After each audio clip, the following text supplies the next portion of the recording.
ধরুন একটি international airport থেকে প্লেন উড়ান ভরেছে, কিন্তু রহস্যময় কথাটা হচ্ছে এটা যে প্লেনটি ৩৫ বছর পর গিয়ে একটি এয়ারপোর্টে ল্যান্ড করেছে। আপনাকে যদি এই কথাটা কেউ বলেন, আপনি কি বিশ্বাস করবেন? না বন্ধুরা, এটি কোনো গল্প নয়, বাস্তব জীবনে ঘটে যাওয়া একটি সত্য ঘটনা। আজকে আমি কথা বলতে চলেছি স্যান্টিয়াগো 513 কে নিয়ে। এমন একটি ঘটনা আদেও কি ঘটা সম্ভব? এমন একটি ঘটনা যদি ঘটে থাকে, তাহলে এই ঘটনাটি কিভাবে হয়েছিল, কবে হয়েছিল বা কেন হয়েছিল, এইসব কথা নিয়ে আজকের ভিডিওতে আমি ডিসকাস করতে চলেছি। তো চলো ভিডিওটা শুরু করা যাক। 1954 সালের 4 সেপ্টেম্বর জার্মানির পশ্চিম প্রান্তের শহর আকেন থেকে প্লেনটি রওনা দেয়। প্লেনটির ডেস্টিনেশন অর্থাৎ প্লেনটির গন্তব্যস্থান ছিল ব্রাজিলের পোর্তো অলেগ্রিতে, আর প্লেনটির যাত্রাপথ ছিল 18 ঘন্টা। তবে ফ্লাইট নম্বর 513 নাকি গন্তব্যে পৌঁছেছিল 35 বছর পরে। তার আগে শেষবার বিমানটিকে দেখা গিয়েছিল 1954 সালের 4 সেপ্টেম্বর উড়ানের ঘন্টা খানেক পরে।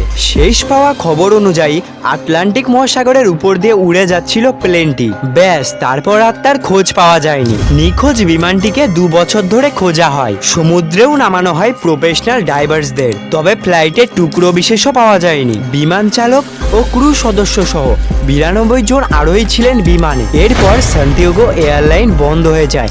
এমন করে কেটে যায় গোটা 35টা বছর, আর এর সাথে থেমে যায় প্লেনটির খোঁজাখুঁজিও। তবে শেষ পর্যন্ত খোঁজ পাওয়া যায় বিমানে। 35 বছর পর ব্রাজিলের পোর্তো আলেগ্রের বিমানবন্দরের মাথায় চক্কর কাটতে দেখা যায় এই বিমানটিকে। রানওয়েতে নিখুঁতভাবে ল্যান্ডিংও করে এই সান্টিয়াগো এয়ারলাইন্সের বিমান, এবং ব্রাজিলের কন্ট্রোল রুম যোগাযোগ করার চেষ্টা করে এই বিমান চালকের সাথে, কিন্তু তাতে কোনো সাড়া পাওয়া যায় না। তখন তারা এই বিমানটিকে দেখে বুঝতে পারে এটি তো সান্টিয়াগো এয়ারলাইন্সের বিমান। তারপর সমস্ত এয়ারপোর্টের কর্মচারীরা স্তব্ধিত হয়ে যায়, কারণ এই বিমানটি 35 বছর আগে জার্মানি থেকে উড়ান ভরেছিল। কিছুক্ষণ পরে এয়ারপোর্টের সমস্ত সিকিউরিটি অ্যান্ড স্টাফরা সাহস করে গিয়ে বিমানটি দরজা খোলে। দরজা খোলার পর তারা যা দেখে সেটা একদম অবিশ্বাস্য। প্লেনটির দরজা খুলে দেখা যায় যে সিটে যাত্রীদের বসার কথা সেখানে বসে রয়েছে স্কেলেটন মানে কঙ্কাল, আর কিছু কিছু স্টাফ ছুটে চলে যায় কেবিনের দিকে। তারা কেবিনে গিয়ে দেখে যে সেখানে পাইলটের সিটে দুটি কঙ্কাল বসে রয়েছে। এর দ্বারা